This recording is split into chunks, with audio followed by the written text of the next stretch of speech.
En 1959, esta pequeña roca de 16 acres era el hogar de más de 5.000 residentes. Propiedad total de Mitsubishi, era una isla corporativa autosuficiente que presumía una densidad de población casi 9 veces mayor que la de Tokio. Impulsadas por la industrialización de Japón, las familias vivían en los primeros edificios de gran altura de concreto reforzado del país. Criaban a sus hijos en jardines en las azoteas y compraban lo último en electrónica de consumo, todo mientras vivían directamente sobre un laberinto de pozos mineros a kilómetros bajo el fondo del océano. Sin embargo, para la primavera de 1974, toda la metrópolis fue completamente evacuada en cuestión de semanas, y a partir de ahí, la ciudad simplemente quedó abandonada. Entonces, ¿qué llevó exactamente a miles de familias a construir su vida en esta roca sin ninguna fuente de agua natural? ¿Qué los obligó a irse de la noche a la mañana? ¿Y por qué ha estado completamente abandonada desde entonces? Sigue atento para descubrirlo mientras exploramos la historia de la isla del acorazado. Soy tu anfitrión Ryan Sokash y estás viendo Ice History. Regresemos a una época en la que la isla del acorazado no era más que un arrecife irregular y sin importancia. Los primeros registros conocidos la describen como una pequeña roca desolada. Básicamente, era una parada para los pescadores locales y un lugar de anidación para aves marinas, completamente desprovisto de vegetación o agua dulce. Así que, en ese contexto, durante siglos nadie realmente le prestó atención. Sin embargo, todo cambió a principios del siglo XIX, cuando los habitantes de las islas vecinas descubrieron algo oculto bajo el fondo marino: carbón. Al principio, la gente recogía solo fragmentos sueltos que llegaban a la orilla o que se extraían de pozos poco profundos. Pero para finales del siglo XIX, cuando la demanda estaba en auge, buscaron más allá. Verás, Japón estaba experimentando un cambio cultural y económico masivo, y el país se apresuraba a ponerse al nivel de las potencias industriales occidentales. Así que, para alimentar esa transición y también a los barcos de vapor, las fábricas y los trenes, el país necesitaba desesperadamente combustible de alta calidad. Aquí es donde, en 1890, el conglomerado industrial Mitsubishi compró la isla y planeaban transformarla en algo que el mundo aún no había visto.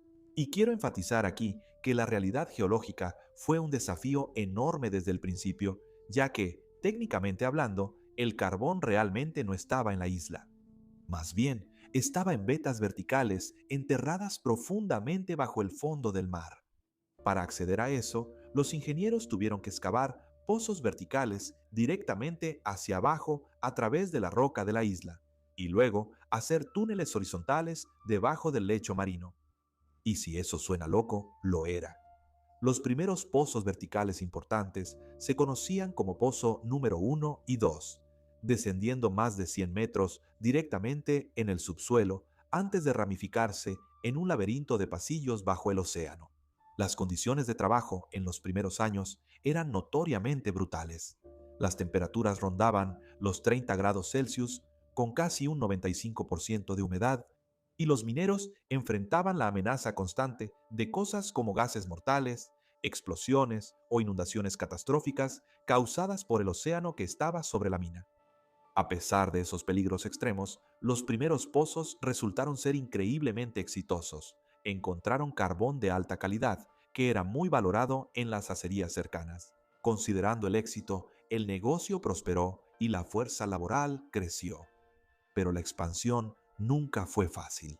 Considera esto: la roca de 16 acres no podía expandirse hacia afuera, así que tuvo que crecer hacia arriba, transformándose de un enclave industrial desolado a una ciudad densa y futurista de concreto. En su apogeo, en 1959, la isla albergaba a la asombrosa cantidad de 5.259 residentes. Esto creó una densidad de población 9 veces mayor que la de Tokio en ese momento, y según algunas fuentes, fue la densidad más alta registrada en la Tierra. Para apoyar a los habitantes, la isla estaba cuidadosamente dividida. Las mitades occidental y norte albergaban los bloques residenciales, mientras que las mitades oriental y sur eran completamente industriales. Cintas transportadoras mecánicas imponentes, complejo de clasificación y ruidosas estaciones de lavado de carbón funcionaban las 24 horas del día, los 7 días de la semana. Y debido a que el espacio aquí era tan limitado, los arquitectos planearon todo al centímetro. Aún así, la isla contaba con algunas comodidades inesperadas y progresistas, todas apretujadas unas junto a otras. Había una escuela primaria y secundaria de varios pisos, un hospital con todo el personal necesario, un cine, un ayuntamiento, un templo budista, restaurantes, bares, salones y una casa de baños pública. Y como no había tierra, los residentes construyeron sus jardines sobre los complejos de departamentos de concreto. Estos jardines se usaban para cultivar verduras y darles a los niños un escaso espacio verde donde jugar. Sin embargo, si dejamos de lado esas comodidades, la vida en la isla era desafiante, pero atraía a los residentes porque el salario era excepcional. Por ejemplo, mientras que en ese entonces solo alrededor del 10% de los japoneses en el continente tenía televisores a color a finales de los años 50, en la isla casi el 100% tenía uno. En cuanto a la jerarquía habitacional, bueno, Mitsubishi tenía un plan para eso. Los mineros solteros vivían en habitaciones individuales y estrechas. Las parejas casadas recibían pequeños espacios de varias habitaciones, y los altos ejecutivos disfrutaban de amplias suites en el último piso. El trayecto al trabajo era sencillo, pero si los residentes querían llegar al continente, eso requería un viaje en ferry de 40 minutos. Para los residentes comunes, no había un viaje diario al continente. La gente vivía, dormía y se divertía completamente en la isla. La única forma de entrar o salir de la isla era un viaje en ferry de 40 minutos, que solía ser agitado hasta el puerto. El propósito principal del ferry no era solo transportar pasajeros, también era importante para importar comida y agua. En los primeros días, Mitsubishi instaló una planta de destilación. Sin embargo, esto no era suficiente para mantener a la creciente población. Así que llegó un punto en el que tuvieron que depender de barcos cisterna que iban y venían desde el continente. El agua de esos barcos se bombeaba a enormes tanques de almacenamiento en la parte más alta de la isla. El agua potable era tan valiosa que se racionaba estrictamente, y a cada hogar se le daba un vale diario para el agua para controlar el suministro.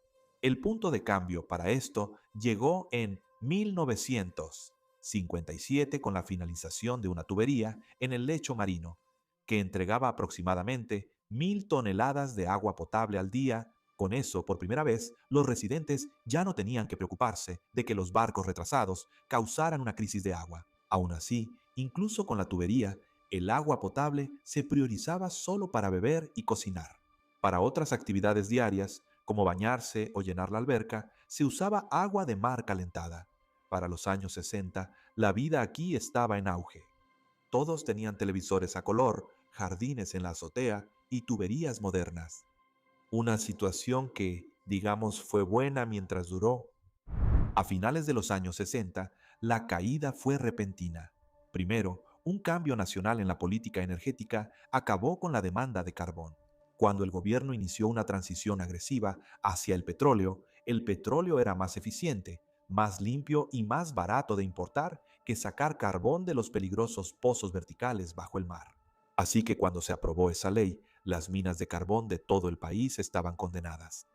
Para ese entonces, la infraestructura subterránea se había expandido a una escala asombrosa. Para extraer más de 15 millones de toneladas de carbón a lo largo de su vida útil, los ingenieros excavaron 4 pozos verticales principales, siendo el más profundo de 2.000 pies bajo tierra. Considerando la escala y los costos operativos asombrosos de mantener algo así, la isla acorazada se volvió imposible de justificar para la corporación. La reducción de operaciones fue gradual al principio, pero el golpe final llegó el 15 de enero de 1974 con un anuncio oficial de que la mina sería cerrada para siempre. Y para los residentes, esto fue una muy mala noticia, ya que no solo estaban perdiendo sus empleos, sino también sus viviendas. Recuerden, Mitsubishi era dueño de cada centímetro de la isla, así que nadie tenía el derecho legal de reclamar que podía quedarse ahí una vez que el trabajo se detuviera. La buena noticia fue que la empresa ofreció indemnización económica y paquetes de reubicación para transferir a los trabajadores a otras operaciones. La transición tomó poco más de 3 meses, pero para el 20 de abril de 1974, el último grupo de residentes se fue, dejando la isla abandonada para siempre. Durante las siguientes 3 décadas, simplemente permaneció en total aislamiento, transformándose de una ciudad bulliciosa a un monumento inquietante de decadencia industrial, y estuvo completamente prohibida para el público en general.